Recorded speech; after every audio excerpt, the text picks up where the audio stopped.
Fala galera, bom dia, boa tarde, boa noite, professor Rafael aqui. E no vídeo de hoje eu vou te dizer por que você não deve ignorar os textos na prova de Ciências Humanas do Enem. Isso pode custar vários acertos para você e isso não é o que se recomenda em nenhuma diretriz oficial do INEP.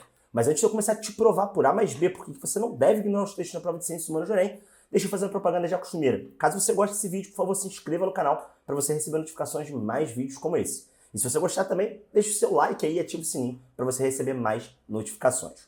Bom, recentemente tem circulado várias informações aí na internet, nesse YouTube de Deus, que eu recebi lá no meu Instagram, @prof.rafael, de pessoas que dizem e que alegam ter dito que é possível ignorar em alguns casos os textos na prova de Ciências Humanas do Enem. Como se existisse, segundo os meus alunos, eu não vi o vídeo, confesso, né, alguns padrões a partir dos quais você poderia, em alguns casos, ignorar o texto na prova de Ciências Humanas do Enem. Eu trouxe aqui alguns elementos, e por isso que vocês estão nessa tela, eu tô redondinho aqui com o meu computador gravando, aqui a tela do meu PC gravando, para mostrar para vocês por A mais B que isso não faz sentido em nenhum dos casos. E se por acaso existir algum caso em que isso tenha feito sentido, não se trata de um padrão, mas sim de uma coincidência. Haja vista que a gente tem milhares, centenas de questões, já no caso da prova de Ciências Humanas, entre Enem normal, Enem PPL, Enem digital, Enem reaplicação, enfim, vários desses Enems. Eu estou aqui no meu PC com o Guia de Elaboração de Itens aberto. Você pode ver aqui, ele é um documento que foi elaborado a partir de 2012 e ele é um documento que rege todas as produções de questões das provas ligadas ao INEP, que são, logicamente, o Enem, o Enseja e também o SAEB. Ele é um guia geral daquilo que o INEP acha que é adequado para a formulação das suas questões. Esse documento ele é muito ignorado e, inclusive, ele é um tanto quanto difícil de encontrar na internet. Eu vou deixar o link lá do site da Biblioteca da FRJ aqui embaixo para que você possa lê-lo, né? Ele tem 20 páginas e ele é bastante completo. Se você for até a página 10, eu já selecionei aqui o ponto em que eu quero ler com vocês, você vai ver o seguinte, você vai ver aqui a estrutura de um item de múltipla escolha que está presente no Enem. Ele tem aqui na página 9, né, o texto base, enunciado, alternativo, você não precisa ser nenhum Sherlock Holmes para saber. Eu já falei, inclusive, disso em outro vídeo aqui do canal sobre o padrão da prova de Ciências Humanas, mas existe uma parte que eu quero ler com vocês, que é essa parte do 2.1 sobre o texto base, que é a primeira parte. Aqui, neste parágrafo, o guia de questões do Enem, que norteia as questões do Enem desde 2012, diz o seguinte: esta parte inicial, ou seja, o texto base, deve apresentar as informações necessárias para a resolução da situação-problema proposta. O que ele quer dizer com essa parte aqui? De que o texto base ele tem que apresentar aquilo que você precisa para resolver o problema. Segue aí, porque ele vai continuar te dizendo, e eu vou dar um bônus aí para você, que a prova do Enem não é conteudista. Se liga aí, pelo menos não em humanas, né? Suprimindo-se elementos de caráter meramente acessório que possam conferir a ambiguidade da tarefa a ser realizada, ou seja, da situação-problema que está sendo apresentada ali no comando, ou que demandem dispendioso tempo de leitura, ou seja, que tenha mais tempo do que o exame precisa fazer. Então, aquela preocupação de não ler o texto para acelerar, que eu imagino que seja essa a ideia de ignorar os textos, né, acelerar a realização da sua prova, ela é infundada, porque o próprio guia de elaboração de itens já prevê que a questão tem que ser feita no máximo no tempo adequado para se fazer cada questão da prova, a depender do exame, se é o Enseja, se é o SAEB, ou se no nosso caso é o Enem. E aí, olha aqui, ó, deve-se evitar, embora às vezes aconteça, né, a exigência de informações simplesmente decoradas, como fórmulas, datas, termos, nomes, enfim, detalhes que não avaliam a habilidade, mas privilegiam a memorização.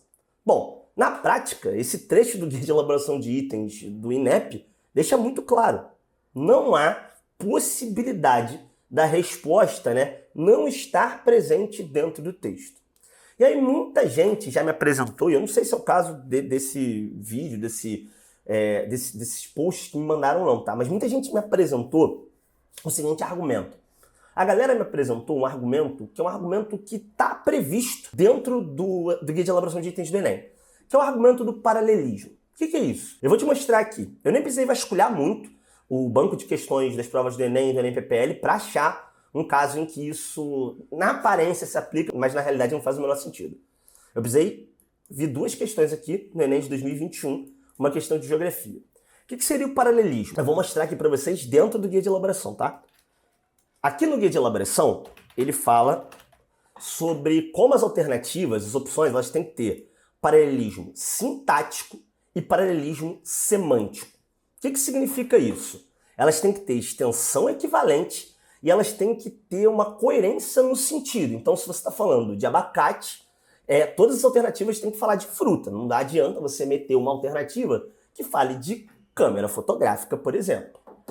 Só que em algumas questões, este paralelismo, tal qual a atratividade que eu ensino aqui dentro do canal, se você quiser ver o vídeo de atratividade, desse macetinho, que é um erro da prova de humanas, explica que ensino no final desse vídeo, tanto um como o outro, eles acabam acontecendo, porque o processo de revisão das questões de Enem, ele não é perfeito.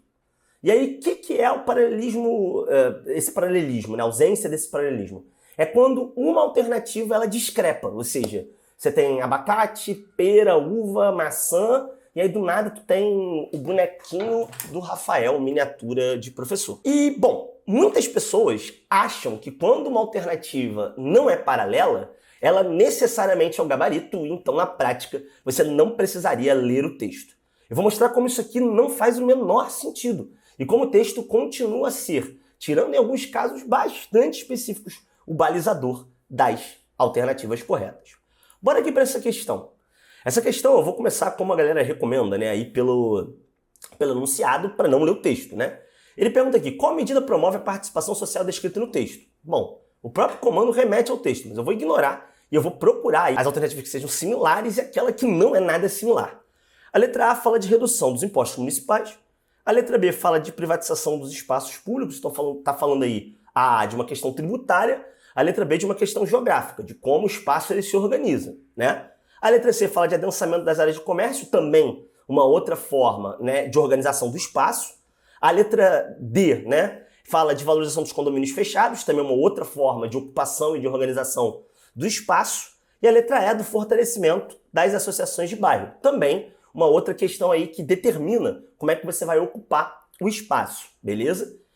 As quatro últimas, né, no caso, a B, a C, a D e a E, falam sobre questões da mesma ordem, né? Questões que são concernentes à forma de ocupação do espaço, questões que são relativas a como você vai organizar o espaço. E a letra A, ela discrepa. Ela fala sobre carga tributária, né? Carga tributária dentro do município.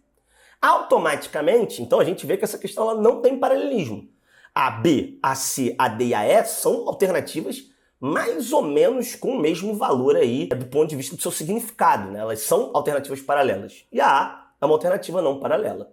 Se você fosse marcar a alternativa por essa questão do paralelismo, você marcaria a A. E você erraria essa questão, porque o gabarito é a letra E. Se você ler o texto aqui, basicamente, você vai ver que o que eles estão falando aqui dentro do Estatuto da Cidade é, obviamente, a participação social na gestão urbana. E essa participação social na gestão urbana, ela só pode se dar a partir da criação de associações de bairro, onde essas pessoas participam.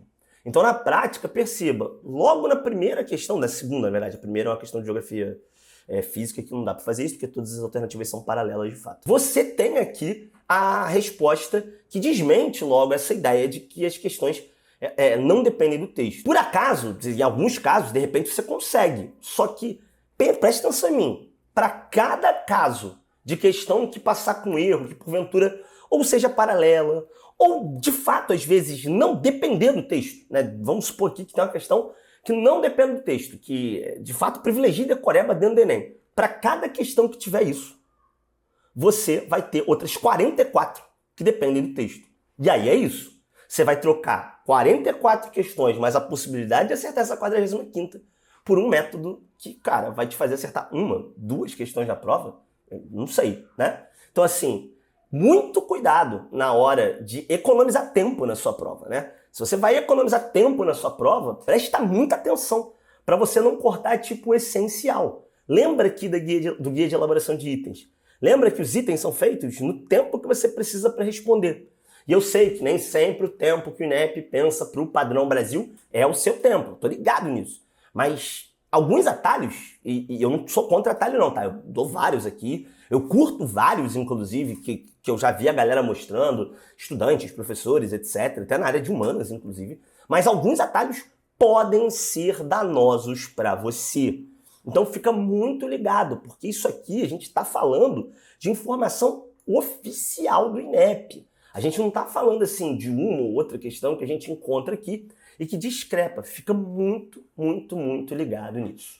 Bom, galera, esse foi o nosso vídeo com o meu pleito, né, urgente, para você não ignorar os textos da prova de Ciências Humanas do Enem. Eu espero que vocês tenham gostado. Caso vocês tenham gostado, deixe seu like aí.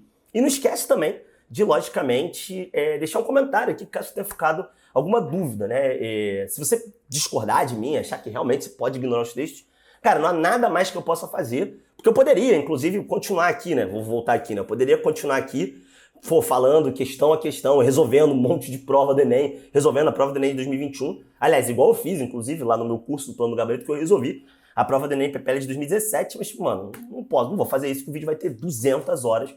E ninguém vai ver, né? Porque o YouTube ninguém vê vídeo de 200 horas. Bom, e para além disso, se você continua com dúvida em como realizar as questões de ciências humanas, eu vou deixar uma playlist aqui do lado com técnicas de resolução, que vão te ensinar alguns macetes e vão te ensinar um método de resolução que faça com que você acerte, ao menos, caso você não tenha muito conteúdo, as questões fáceis e médias da prova. E se você quiser, chegou até aqui ao final, tem um link do meu curso, Plano do Gabarito, para você acertar mais questões da prova de Ciências Humanas do Enem, que você pode aplicá-lo em 8 dias. Então é isso, galera. Um forte abraço para vocês e até a próxima!